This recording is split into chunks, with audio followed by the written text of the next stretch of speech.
Voilà, bonjour, frères et sœurs, chers paroissiens de la Bonne Nouvelle. Voilà, vous nous manquez, parce que nous sommes dimanche, jour du Seigneur, et nous sommes, comme chaque jour, bien tenus de célébrer ici l'Eucharistie, à 11h30, chaque jour ici à l'oratoire du presbytère, avec Didier, et puis avec David aussi comme diacre. Voilà, nous célébrons cette Eucharistie dans des conditions un peu exceptionnelles, espérant vous retrouver là, très prochainement. Et voilà, nous tenons dans la patience. Nous nous manquons les uns aux autres aussi dans ce rassemblement dominical, nous manquons dans nos rencontres du quotidien, et puis l'Eucharistie vous manque certainement. Alors, merci de vous unir aussi par cette communion spirituelle, et puis ce manque nous le vivons aussi dans le temps du carême, dans cette préparation à Pâques. C'est aujourd'hui le 4e dimanche de carême, l'évangile, cette belle rencontre de Jésus avec cet homme aveugle de naissance, qui sera invité à témoigner de l'œuvre de Dieu dans sa vie. Voilà, ce temps de l'épidémie est pour nous aussi un temps d'épreuve, voilà, de nous tenir confinés, et en même temps c'est un devoir aussi de respecter ces consignes pour que nous puissions très rapidement aussi retrouver une vie normale, et sans doute serons-nous aussi changés et transformés par ce que nous aurons vécu. Voilà, nous essaierons de nous tenir au courant. Je sais qu'ici la vie est au ralenti, la maison paroissiale est fermée, un accueil téléphonique demeure pour nous tenir, donner des nouvelles les uns des autres, essayer de nous tenir au courant aussi de comment vont les personnes seules, isolées ou âgées. Voilà, merci aussi d'être ces relais, ces porteurs d'attention à nos frères et sœurs souffrants ou isolés. Cette semaine qui s'ouvre, voilà, par ce dimanche, par ce jour du Seigneur, va nous donner de vivre aussi un temps fort, la fête de l'Annonciation. Tous les évêques de France invitent à une initiative commune.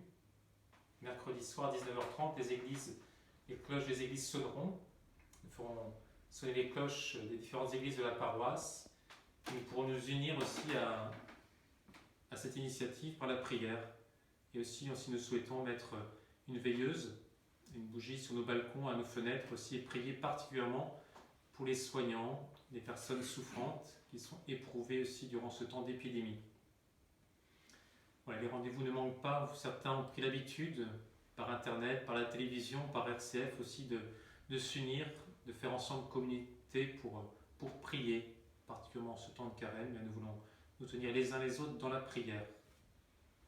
Les annonces dominicales, elles sont peu nombreuses, puisque nos rendez-vous sont annulés. Pour certains seront reportés, nous l'espérons. Nous ne savons pas encore dans quelles conditions nous pourrons célébrer Pâques, mais tenons bon dans la foi, dans l'espérance, avec le Christ.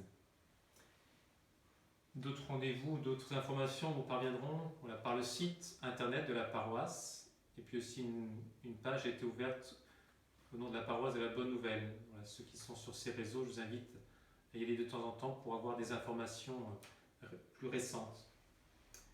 Je vous invite ensemble avec nous à nous unir aussi à la prière paroissiale. Nous avons l'habitude de dire, lorsque nous retrouvons en groupe, en partage, nous puissions la redire avec vous et pourrez la redire régulièrement aussi. Esprit Saint, souffle de Dieu, amour puissant du Père et du Fils, premier acteur de la vie de l'Église, entraîne-nous vers le large, convertis nos cœurs et nos manières de vivre, que nous soyons témoins de la joie de l'Évangile, avec la même audace que les apôtres après la Pentecôte.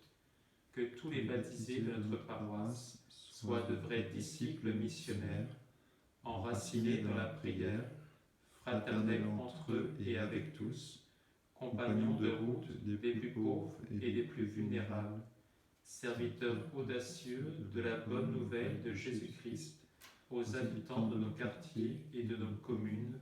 Amen. Notre-Dame de bonne nouvelle, priez pour nous. Notre-Dame de toute aide, priez pour nous. Bonne semaine, et nous continuons de porter toutes vos intentions aussi dans la célébration quotidienne de l'Eucharistie, ici chaque jour à 11h30 à l'oratoire du presbytère.